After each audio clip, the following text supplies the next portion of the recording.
الحمد لله رب العالمين والعاقبة للمتقين والصلاة والسلام على من كان نبيا وآدم بين الماء والطين وعلى آله الطيبين الطاهرين وأصحابه وأزواجه وأولياء ملته أجمعين. أما بعد، قال الله تبارك وتعالى في الكلام المجيد والفرقان الحميد: فأعوذ بالله من الشيطان الرجيم، بسم الله الرحمن الرحيم. ولا تحسبن الذين قتلوا في سبيل الله أمواتا بل أحياء عند ربهم يرزقون. صدق الله العلي العظيم وصدق رسوله النبي الكريم.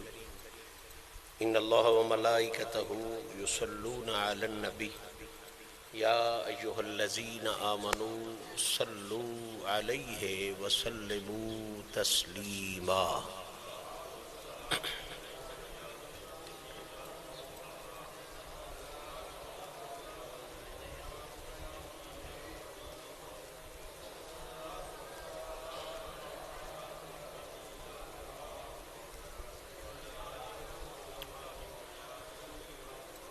حمد و ثناء رب ذوالجلال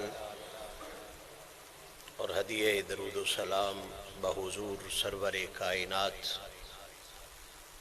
فخر موجودات شافع روز جزا محبوب رب علا جناب محمد مصطفیٰ صلی اللہ تعالی علیہ وآلہ وصحبہ وسلم پیش کرنے کے بعد، آج کی یہ عفت مآب تقریب جو آستان عظمت نشان آستانہ عالیہ حسین آباد شریف پر شوال المکرم کے پاکیزہ جمعے کے دن میں مالک حقیقی کے پاکیزہ ذکر، آقا پاک کی تعریف و توصیف، آقا پاک کے پیاروں کی بارگاہ میں سلامی اور غلامی، سرکار کے دین متین کی تعلیم و تبلیغ کے خوبصورت مقاصد کے ساتھ انعقاد پذیر ہے۔ میری اور آپ سب حضرات کی یقیناً یہ خوش بختی ہے کہ رب کریم نے ایک مرتبہ پھر ہمیں اپنے گھر میں اپنی اور اپنے پیاروں کی یاد میں سجائی جانے والی پاک محفل میں حاضر ہونے کی توفیق عطا فرمائی۔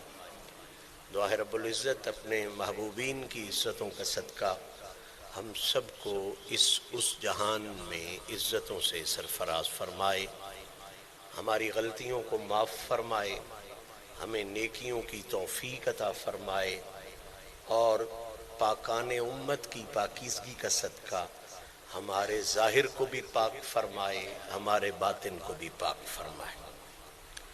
معزز سامعین، ہم اولیاء اللہ کے غلام اہل سنت و جماعت اس حوالے سے بہت خوش قسمت ہیں کہ ہم شاید کائنات میں وہ واحد جماعت ہیں جسے رب نے یہ اعزاز بخشا ہے کہ ہم اللہ اور اللہ کے پیارے رسول کی ذوات سے بھی پیار کرتے ہیں اور ان پاکیزہ ذوات کی ہر نسبت سے بھی پیار کرتے ہیں۔ سرکار دو عالم صلی اللہ علیہ وآلہ وصحبہ وسلم کی ذات اطہر کے ساتھ جس شخصیت کو نسبت ہو جائے، جس جگہ کو نسبت ہو جائے، جس لمحے کو نسبت ہو جائے، حتیٰ کہ جس شے کو نسبت ہو جائے، ہمارا مشرب یہ ہے کہ جہاں جہاں حضور کی نسبت نظر آتی ہے ہم وہیں اپنے دل کی محبت کو نچھاور کرتے جاتے ہیں۔ آقا کریم علیہ الصلوۃ والتسلیم کی انہی نسبتوں کے حوالے سے آج جس پاک شخصیت کے پاک ذکر کا میں ارادہ لے کے حاضر ہوں، بلا شبہ وہ شخصیت اتنی عظیم ہے، اتنی بلند ہے، اتنی عرفہ اور اعلیٰ ہے کہ باضمیر انسان قرآن و حدیث کی روشنی میں سرکار کی ساتھ نسبت و قربت کے حوالے سے، ان کی محنت کے حوالے سے جب ان کی ذات کو دیکھتا ہے تو یہ کہنے پر مجبور ہو جاتا ہے کہ ہر انسان عزت پہ فخر کرتا ہے اور عزت اس شخصیت پہ فخر کرتی ہے۔ میں زیادہ بوجھ نہیں بننا چاہتا، 15 شوال المکرم ہے،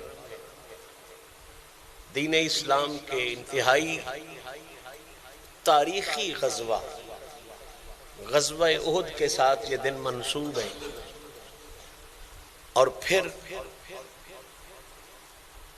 احد تک سرکار کے دین کے لیے لڑے گئے ہر سریہ اور ہر غزوہ میں جس بادشاہ کے ہاتھ میں رسول اللہ نے خود علم پکڑایا، وہ آقا کریم کے محبوب ترین چچا سید الشہداء سیدنا امیر حمزہ رضی اللہ تعالیٰ عنہ کی ذات پاک۔ آج کا ہمارا مل بیٹھنا میں چاہتا ہوں اس حوالے سے ممتاز ہو جائے کہ جتنی گھڑیاں ہم بیٹھیں ہم اپنی عقیدتوں کے پھول سید الشہداء سیدنا امیر حمزہ رضی اللہ تعالی عنہ کی بارگاہ میں اس ارادے کے ساتھ پیش کریں کہ آپ کی توجہ سے ہمیں وہ حیثیت نصیب ہو جائے کہ ہمارا اندراج بھی ان میں ہو جائے جو مدینے والے کی نظر میں رہتے ہیں۔ معزز سامعین، یقیناً اس کائنات میں جتنے بھی عظیم افراد ہوئے ہیں، جتنے بھی بلند لوگ ہوئے ہیں، جتنی بھی اعلیٰ شخصیات ہوئی ہیں، اللہ کا نظام ہے۔ کسی کو بلند کرنے کے لیے اس کا علم بے مثال کر دیتا ہے، کسی کو بلند کرنے کے لیے اس کا پڑھانا بے مثال کر دیتا ہے، کسی کو بلند کرنے کے لیے اس کا بولنا بے مثال کر دیتا ہے، کسی کو بلند کرنے کے لیے اس کی تقریر کو بے مثال کر دیتا ہے، کسی کو بلند کرنے کے لیے اس کی شجاعت بے مثال کر دیتا ہے، کسی کو بلند کرنے کے لیے اس کی سخاوت بے مثال کر دیتا ہے۔ یہ اس کا اپنا نظام ہے۔ سید الشہداء سیدنا امیر حمزہ رضی اللہ تعالی عنہ اور سلام علی ابراہیم اور آل ابراہیم کے تحت سلام اللہ علیہ، یہ وہ شخصیت ہیں کہ جنہیں اللہ نے کسی ایک حوالے سے بے مثال نہیں کیا۔ اللہ تعالیٰ نے اپنے محبوب کے اس محبوب چچا کو ہر لحاظ سے بے مثال کیا ہے، ہر انداز سے بے مثال فرمایا۔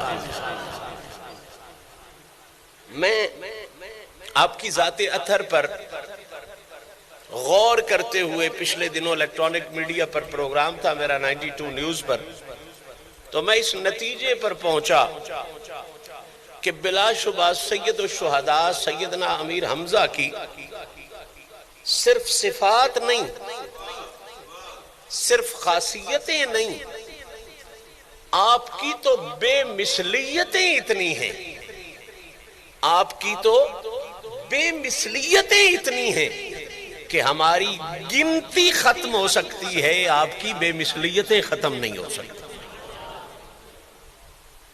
میں بہت سادگی کے ساتھ بھی بات چھیڑوں تو کسی بھی انسان کی ہسٹری میں، تاریخ میں، پہلے اس کے ددھیال آتے ہیں، پھر اس کے ننیال آتے ہیں۔ امیر حمزہ پاک وہ ہستی ہیں جس کے لیے میں یہ بھی کہوں تو قطعاً مبالغہ نہیں کہ حمزہ پاک اس بادشاہ کا نام ہے جس کے ددھیال دیکھو تو ددھیال بے مثال ہیں، ننہال دیکھو تو ننہال بھی بے مثال۔ دادکے ویکھو تے دے دادکیاں جیا کسے دا دادکا کوئی نہیں، تے جے اس جنے دے نانکے ویکھو تے دیاں نانکیاں جیا کسے دا نانکا کوئی نہیں۔ ددھیال اور دادکوں کے حوالے سے تو شاید آپ کے ذہن میں بات ہو، لیکن میں اس کو بھی کھول کے بنیادی نقطہ نانکوں والا پیش کرنا چاہتا ہوں، جس کو ہمارے سامنے سے چھپایا گیا، اللہ جانے کیوں چھپایا گیا، یا ہم تک نہیں پہنچایا گیا، غفلت ہو گئی۔ وہ بڑا بنیادی نقطہ ہے۔ جب سید الشہداء سیدنا امیر حمزہ کے دادکوں کی بات کرتے ہیں، ددھیال کی بات کرتے ہیں، تو یہ بات یاد رکھیں کہ امیر حمزہ پاک کو کائنات میں یہ واحد شرف صرف حمزہ کو ہے، رسول پاک کے باقی چچاؤں کو بھی یہ شرف حاصل نہیں، نبی پاک دے باقی چاچیاں بھی یہ شان حاصل نہیں کہ اللہ تعالیٰ نے امیر حمزہ کو دادکے بھی وہ دیے ہیں جو رسول کے دادکے ہیں، اور نانکے بھی وہ دیے ہیں جو میرے رسول کے نانکے ہیں۔ یہ بات نوٹ فرمائیں، پلے باندھ کے لے جائیں۔ اور اللہ کا یہ اصول ہے کہ جہاں اللہ نے رسول بھیجنا ہوتا ہے، جہاں اللہ نے رسول بھیجنا ہوتا ہے، وہاں اللہ کا یہ نظام ہے کہ دادکے بھی بے مثال بناتا ہے، ان کے نانکے بھی بے مثال بناتا ہے۔ کوئی بھی رسول ہو، نہ اس کے دادکوں جیسا کوئی دادکا ہوتا ہے، نہ اس کے نانکوں جیسا کوئی۔ سادہ سی بات سمجھ لیں، جیڑے بانڈے وچ ماما بہنا ساڈیاں دودھ رکھنا ہوئے، ان دوجیاں نالوں بڑا دوندیاں، پوچھئے با کیوں دوندیاں ہو، تے جواب یہی ہوندہ ہے بھئی دے وچ اللہ دا نور رکھنا ہے، دودھ رکھنا ہے۔ تو جس میں تو نے دودھ رکھنا ہو، تو اسے اتنا ستھرا کرتا ہے، جس برتن میں رب نے رسول رکھنا ہو، ان برتنوں کو رب کتنا ستھرا رکھتا ہے۔ اس لیے یہ عقیدہ، یہ نظریہ پلے باندھ لے کہ جو بھی رسول آیا ہے اس کائنات میں، اللہ نے اس کے ددھیال بھی بے مثال بنائے ہیں، اللہ نے اس کے ننہال بھی بے مثال بنائے ہیں۔ اب حضرت امیر حمزہ حضور کے چچا ہیں، تو جب چچا ہوگا تو دادکے تو یقیناً وہی ہوں گے، اس میں تو کوئی شک نہیں کہ جو رسول کا دادا ہوگا، چاچے کا وہ ابا ہوگا۔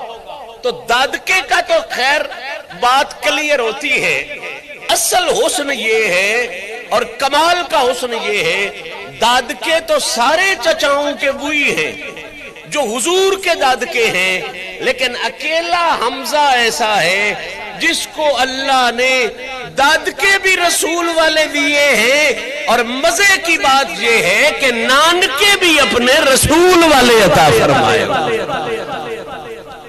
یہ بات اگر دل میں آ جائے تو بہت سے مسائل حل ہو جاتے ہیں۔ ددھیال وہی ہے جو میرے رسول کا ددھیال ہے۔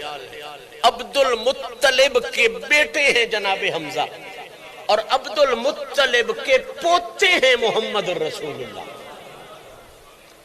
اور یہ بات بھی ذہن نشین فرمائیں کہ حضرت حمزہ سے فوراً بڑا بھائی جو تھا نا، وہ بڑے بھائی ہیں جناب عبداللہ، جن کے بیٹے ہیں نبی پاک صلی اللہ تعالی علیہ وسلم۔ حضرت حمزہ سے ایک ہی بھائی چھوٹا ہے، اور اس کا نام ہے عباس بن عبد المطلب، جن کے بیٹے آگے چل کے عبداللہ ابن عباس بنے۔ یعنی جناب حمزہ درمیان میں ہیں، بڑے بھائی کا نام عبداللہ ہے جو رسول کے والد ہیں، اور چھوٹے بھائی کا نام عباس ہے جو خود بھی صحابی ہیں، جن کے بیٹے بھی علم اور تقوی کے حوالے سے صحابہ کا سردار بن کے پہچانے۔ اب ددھیال تو سمجھ میں آ گئی کہ ددھیال تو وہی ہے جو رسول کا ددھیال ہے، اور اللہ کہتا ہے کہ میں نے رسول اللہ کو ددحال بے مثال دیا ہے، نسب بے مثال عطا کیا۔ خود نبی پاک نے فرمایا ان اللہ اصطفیٰ کنانۃ من ولد اسماعیل، اللہ نے جب مخلوق پیدا کی تو مجھے مخلوق کے سب سے بہترین حصے میں پیدا کیا۔ پھر جب اللہ نے دو حصے بنائے انسانوں کے تو مجھے ان میں سے بہترین حصے میں پیدا کیا۔ پھر اللہ نے جب ولد کی بات کی تو مجھے اسماعیل کی اولاد سے پیدا کیا۔ پھر اللہ نے جب قبیلے بنائے تو مجھے بہترین قبیلے میں بنایا۔ پھر جب اللہ نے خاندان بنائے تو مجھے اس خاندان میں پیدا کیا جس جیسا خاندان اللہ نے کائنات میں اور بنایا ہی کوئی نہیں۔ تو یہ وہی خاندان ہے نا جس کا حصہ حمزہ بھی ہے، جس کا حصہ عباس بھی ہے، جس کا حصہ باقی چچا بھی حضور کے ہیں۔ تو قبلہ دادکے تو ہو گئے رسول والے، یہ تو آپ کے ذہن میں آ گئی بھی چاچے دے دادکے بھی ہوئی ہوندے جڑے بتریے دے دادکے ہون۔ اگلی بات سمجھنے والی ہے، اور وہ بات یہ سمجھنے والی ہے کہ جناب ابو طالب کی بھی بڑی شان، لیکن دادکے ان کے رسول والے ہیں، نانکے رسول والے نہیں ہیں۔ جناب عباس کی بھی بڑی شان، دادکے رسول والے ہیں، نانکے رسول والے نہیں ہیں۔ اسی طرح جتنے بھی حضور کے چچا ہیں ان کے دادکے رسول والے ہیں، نانکے رسول والے اکیلے جناب حمزہ ایسے ہیں۔ اور آپ کی ایک بہن ہے، ان کا نام ہے سیدہ صفیہ رضی اللہ تعالیٰ عنہ و سلام اللہ علیہا۔ جب اسلام کی مجاہد عورتوں کی بات چھڑے نا، مجاہد مردوں کی بات تو آپ چھیڑتے رہتے ہیں، اسلام میں مجاہد عورتوں کا بھی بہت بڑا باب ہے۔ ایسی عورتیں بھی موجود ہیں جنہوں نے جہاد کا حق ادا کیا۔ جب اسلام کی تاریخ میں مجاہد عورتوں کی بات چھڑتی ہے تو یاد رکھیں پہلی پاکیزہ عورت جو تاریخ اسلام میں جہاد کرتے ہوئے سرے فہرست نظر آتی ہے وہ جناب حمزہ کی بہن اور رسول اللہ کی پھوپھی جناب سیدہ صفیہ نظر آتی ہے۔ یہ دو ہی بہن بھائی ہوئے ہیں، ایک جناب حمزہ اور ایک جناب صفیہ۔ ان کی بات جو میں سمجھانے جا رہا ہوں وہ یہ ہے کہ نبی پاک صلی اللہ علیہ وسلم کی ولادت کے حوالے سے شاید یہ بات میں نے آپ تک پہنچائی یا نہیں کہ جب حضور کے دادا جناب عبد المطلب یمن کی طرف تجارت کے لیے گئے، شام کی طرف تجارت کے لیے گئے، تو وہاں ایک عیسائی راہب آپ کو ملتا ہے اور آپ سے آپ کا تعارف پوچھتا ہے۔ تو آپ نے جو تعارف کروایا نا، اس تعارف میں سن کے اس نے کہا کہ تیرے ماتھے کو چوم کے کہتا ہے اے عربی سردار تجھے مبارک ہو، تیری نسل سے اللہ کائنات کا سردار پیدا کرے گا۔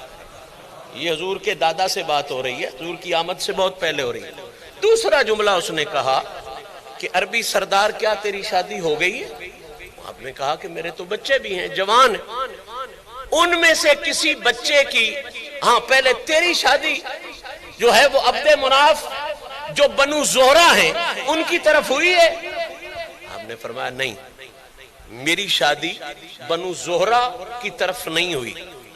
کہنے لگا جو ہماری کتابوں میں آیا ہے نا، سردار جو کائنات کا سردار ہوگا اس کی نشانی یہ ہے کہ باپ تو اس کا ہاشمی قریشی ہوگا اور ماں اس کی بنو زہرہ کے قبیلے سے ہوگی۔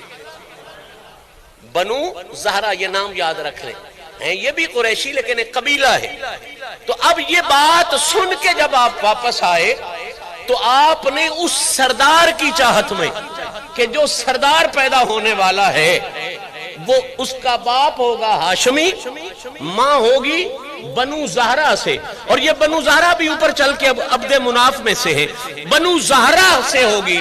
تو اب جناب عبد المطلب نے کیا کیا کہ بیٹوں میں سے جناب عبداللہ جوان تھے، آپ نے جناب عبداللہ کے لیے جو پاک بی بی پسند فرمائی وہ بنو زہرہ میں سے جناب آمنہ سلام اللہ علیہا کو پسند فرمایا۔ جناب آمنہ جو رسول کی ماں ہیں اور ان کے والد کا نام ہے وہب، آمنہ بنت وہب، یہ بنو زہرہ سے ہے۔ اور شوق دیکھے رسالت کا، شوق دیکھے نبی پاک صلی اللہ علیہ وسلم کی نسبت کا۔ جناب عبداللہ کی شادی بنو زہرا کے ہاں وہب کی بیٹی جناب آمنہ کے ساتھ کی، اور وہب کی بھتیجی وہیب کی بیٹی جناب حالہ جو جناب آمنہ کی پتریر بنی۔ وہب اور وہیب بھائی تھے۔ حالہ یہ وہ عورت تھی جس کے باپ پردہ کر چکے تھے، کسی وجہ سے ان کی عمر بڑی ہو گئی تھی، شادی کے معاملات نہیں ہو سکے تھے۔ یہ بڑی عمر کی عورت تھی جناب حالہ۔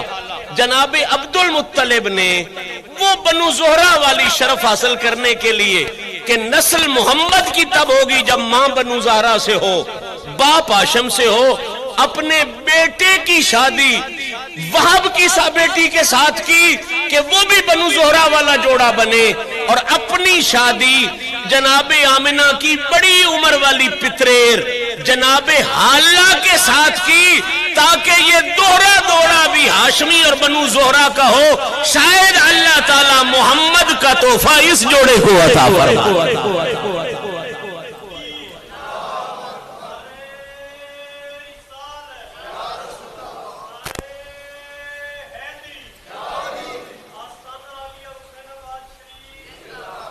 جناب حالہ نام ہے ان کا، یہ سیدہ آمنہ کی چاچے کی بیٹی ہیں، لیکن آمنہ پاک کی عمر تھوڑی تھی، ان کی عمر کافی زیادہ تھی۔ جناب عبد المطلب نے جناب حالہ کے ساتھ نکاح فرمایا خود، اور اپنے بیٹے کا جو جوان تھا ان کا جوان سیدہ آمنہ کے ساتھ نکاح فرمایا۔ دو جوڑے بن گئے کہ باپ ہاشمی ماں بنو زہرہ کی، جناب عبداللہ بھی ہاشمی اور جناب آمنہ بنو زہرہ سے، جناب عبد المطلب بھی ہاشمی اور جناب حالہ بنو زہرہ سے۔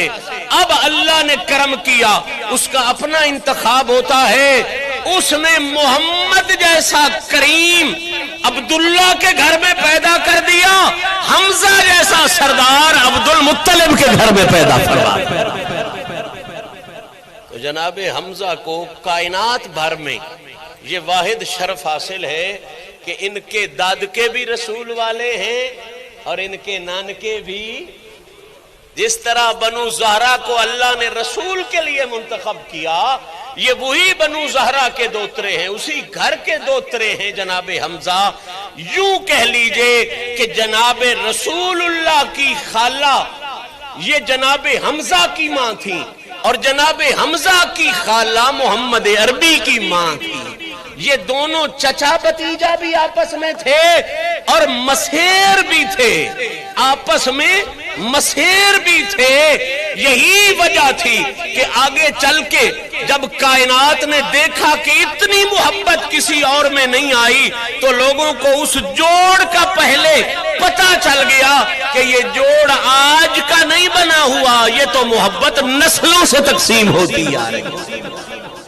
یہ ہیں جناب سید الشہداء سیدنا امیر حمزہ، ان کے نانکے بھی رسول والے، ان کے دادکے بھی رسول والے، اور قرآن کہہ رہا ہے جہاں رسول نے آنا ہوتا ہے اس کے دادکے بھی بے مثال ہوتے ہیں، اس کے نانکے بھی بے۔ تو قرآن نے یہ بات ثابت کر دی، حمزہ اس بے مثال کا نام ہے کہ ایک جہت اس کی بے مثال نہیں، اللہ نے اس کے دادکے بھی بے مثال بنائے ہیں، اللہ نے اس کے نانکے بھی بے مثال بنائے ہیں۔ اور لوگوں نے اس بات پر لکھا کہ دنیا میں اصول ہوتا ہے کہ جب ماں فوت ہو جائے نا، دنیا سے چلا جائے، تو پھر قانون یہی ہے کہ جہاں خالہ رہتی ہو نا، بانجے وہیں رہتے ہیں۔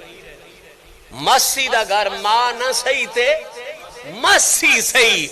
رسول اللہ کی والدہ فوت ہوئی تو رسول اللہ بھی جناب عبد المطلب کے گھر گئے، صرف دادا کی وجہ سے نہیں گئے۔ کوئی یہ سمجھے کہ صرف دادا کی وجہ سے گئے ہیں، دادا تو تھے ہی تھے۔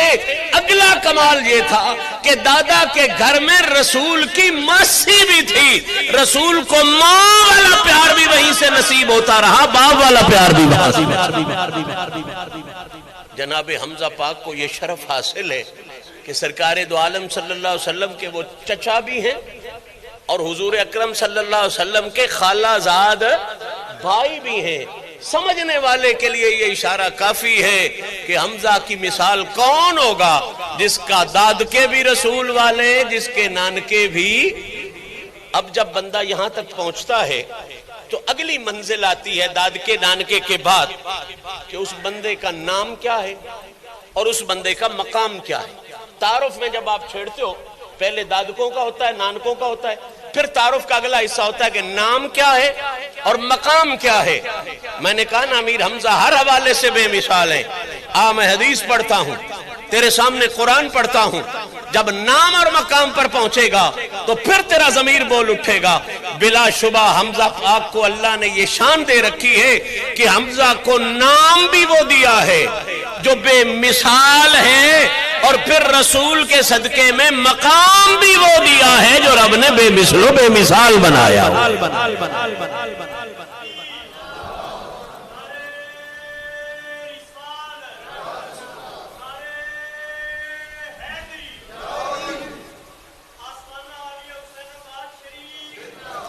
سچی بات ہے، یہ ممبر سے دوری ہے یا پڑھنے سے دوری ہے، یہ بات میں نے بھی نہیں پڑھی تھی آج تک، لیکن آپ تک پہنچا رہا ہوں اس لیے کہ اب پڑھی ہے تو پہنچانا فرض ہے۔ میں نے آج تک یہی پڑھا ہوا تھا کہ نبی پاک صلی اللہ علیہ وسلم سے جب پوچھا جاتا تھا کہ نام کیا رکھیں تو حضور فرماتے تھے عبداللہ رکھو، عبد الرحمن رکھو۔ ناموں کے حوالے سے ہم نے حدیث کے مطالعے میں یہی کچھ پڑھ رکھا تھا، اس سے آگے نہیں پڑھ رکھا تھا، اب پڑھا ہے تو آپ تک پہنچا رہا ہوں۔ جناب حمزہ کے حوالے سے میں کہہ رہا ہوں، جناب حمزہ وہ ہیں جن کا نام بھی بے مثال ہے اور پھر جن کا رسول کے صدقے میں عزت اور مقام بھی بے مثال ہے۔ دو حدیثیں کوٹ کر رہا ہوں، دو حدیثیں، اور معتبر، حضرت انس سے، حضرت ابو ہریرہ سے، اور ایک اور صحابی ہیں ان سے۔ حضور کو اس نام کے حوالے سے کتنا پیار تھا، اپنے چچا کی نسبت سے اور چچا کے تعلق کے حوالے سے اس نام سے کتنا پیار تھا۔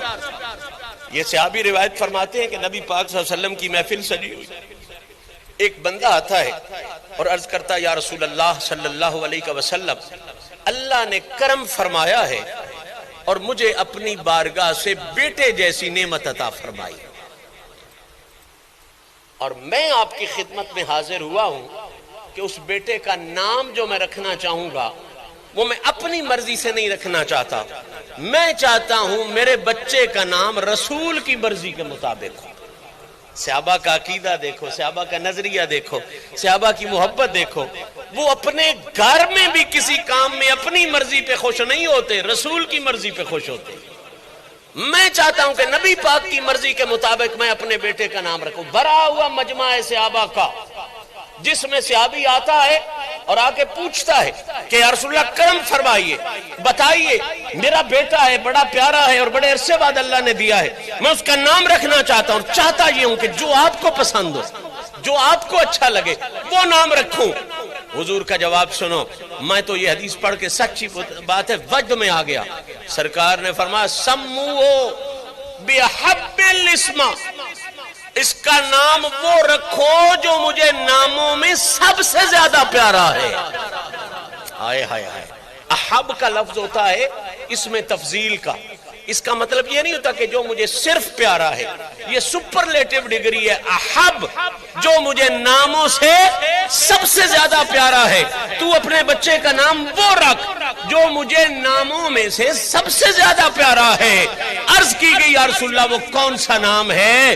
فرمایا وہ اسم عمی حمزہ ابن عبد المطلب، مجھے اپنے چچا حمزہ جو عبد المطلب کے بیٹے ہیں ان کا نام سارے ناموں سے پیارا لگتا ہے۔ اس پر محدثین نے شرح میں بڑی بات کی، فرمایا اصل راز یہ ہے کہ جس چیز کی پیارے سے نسبت ہو جائے وہ چیز پیاری لگتی ہے۔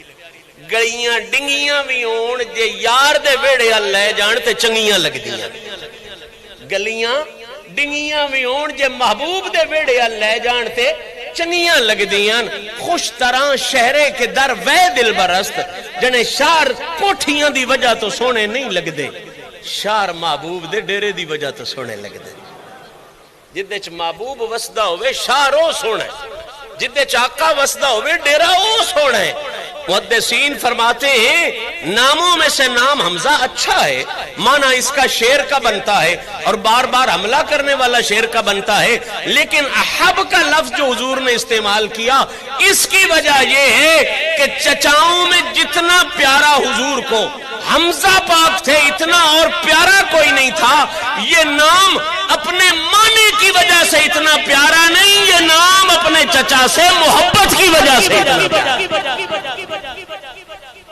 اور صرف ایک حدیث نہیں، اور بھی ایک حدیث ہے، فرمایا یہ کوئی ایک دفعہ نہیں ہوا، 2 دفعہ نہیں ہوا، 3 دفعہ نہیں ہوا، بلکہ کثرت کے ساتھ یہ ہوتا کہ مدنی زندگی میں، مدینہ شریف کی زندگی میں جناب حمزہ کے وصال کے بعد خاص طور پہ جب بھی کوئی بندہ آتا نا کہ جناب میں بچے کا نام رکھنا چاہتا ہوں، میرا دل ہے کہ آپ نام رکھیں، تو حضور اپنے چچا کے ساتھ جو آپ کی بے مثل محبت تھی، جو بے مثل پیار تھا، اس کا اظہار کرتے ہوئے فرماتے اگر میری خوشی کا نام رکھنا ہے تو پھر میرے چچا کے نام پہ اپنے بیٹے کا نام رکھ دو۔ اس سے بہت سی باتیں ثابت ہو گئی کہ نام ہمیشہ پیاروں کے نام پہ رکھے جاتے ہیں۔ نام کن کے نام پہ رکھے جاتے ہیں؟ دشمنوں کے ناموں پہ نام، یہ عرب کا رواج ہی نہیں، یہ عرب کی روایت ہی نہیں، رسول اللہ کا حمزہ نام رکھوانا قیامت تک دلیل ہے کہ نبی کو حمزہ بہت پیارا تھا۔ علی کا اپنے بچوں کا نام ابو بکر رکھوانا، حسن کا اپنے بچوں کا نام ابو بکر رکھوانا، یہ دلیل ہے حمزہ رسول رکھواتے ہیں، حمزہ رسول کو بڑے پیارے تھے۔ ابو بکر اور عمر نام علی اور حسن رکھواتے ہیں، ابو بکر اور عمر حسن اور علی کو بڑے پیارے ہیں۔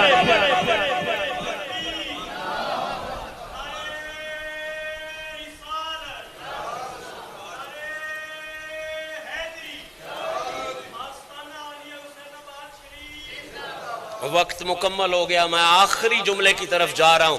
میں نے الحمدللہ اس پر بہت محنت کی ہے، کم از کم میں نے 12 بے مثلیتیں سید الشہداء سیدنا امیر حمزہ کی ایسی منتخب کی ہے کہ ایک ایک بے مثلیت پر بہت سی بات ہو سکتی ہے۔ نام دیکھو تو نام بھی بے مثال ہے، اور مقام کو شروع کرتا ہوں انشاءاللہ، آئندہ محفل میں اس کو بیان کرتے رہیں گے۔ مقام دیکھو تو رسول کی نسبت سے حمزہ پاک کا مقام بھی بے مثال ہے۔ ایک جملہ صرف کہنا چاہتا ہوں، اللہ کرے آپ کے ذہن میں آ جائے۔ یہ مستدرک امام حاکم ہے، حدیث کی معتبر کتاب ہے، مولا علی المرتضیٰ کرم اللہ وجہ الکریم روایت فرماتے ہیں، آپ نے باقاعدہ ترتیب کے ساتھ روایت فرمائی، فرمایا ان افضل الناس یوم یجمعهم اللہ الرسل، فرمایا جس دن اللہ تعالیٰ ساری مخلوق کو اکٹھا کرے گا، ان میں سے سب سے افضل مخلوق جو ہوگی وہ اللہ کے رسول ہے۔ سب سے افضل مخلوق جو ہوگی وہ کیا ہے؟ اللہ کے مولا علی جیسے بادشاہ کا فیصلہ، اور حدیث بیان فرما رہے ہیں، فرماتے ہیں جس دن اللہ ساری مخلوق کو اکٹھا کرے گا ان میں سے سب سے افضل مخلوق کون سی ہوگی؟ رسول۔ سب سے افضل جماعت کون سی ہوگی؟ اب مولا علی کا بیان، نبی پاک کا اعلان سنیں، فرمایا پھر رسولوں کے بعد سب سے افضل جماعت جو ہوگی الشہداء، وہ ان لوگوں کی جماعت ہوگی جنہوں نے من بھی محمد کے دین پہ وارا ہے، جنہوں نے تن بھی محمد کے دین پہ وارا، جنہوں نے جان قربان کر دی۔ شہیدوں کی جماعت سب سے افضل ہوگی۔ اور اب سنیں اگلا جملہ، یہ بھی حدیث پاک کا حصہ ہے، فرمایا وَإِنَّ أَفْضَلَ الشُّهَدَاءِ فِي الْخَلْقِ سید الشہداء سیدنا حمزہ رضی اللہ تعالی عنہ، فرماتے نبیوں کے بعد سب سے افضل شہید ہوں گے، اور شہیدوں میں سے سب سے افضل اللہ نے رسول کے چچا امیر حمزہ کو بنایا ہوا۔ یہ مقام ہے سید الشہداء سیدنا امیر حمزہ رضی اللہ تعالی عنہ کا۔ اللہ کریم ان پاکیزہ صفات کی محبت ہمارے دلوں میں جاری و ساری فرمائے، اور رسول اللہ کی ہر نسبت سے وفا کرنے کی توفیق عطا فرمائے۔ وقت مکمل ہو گیا، جن دوستوں نے سنتیں ادا فرمانی ہیں 2 منٹ دیے جاتے ہیں۔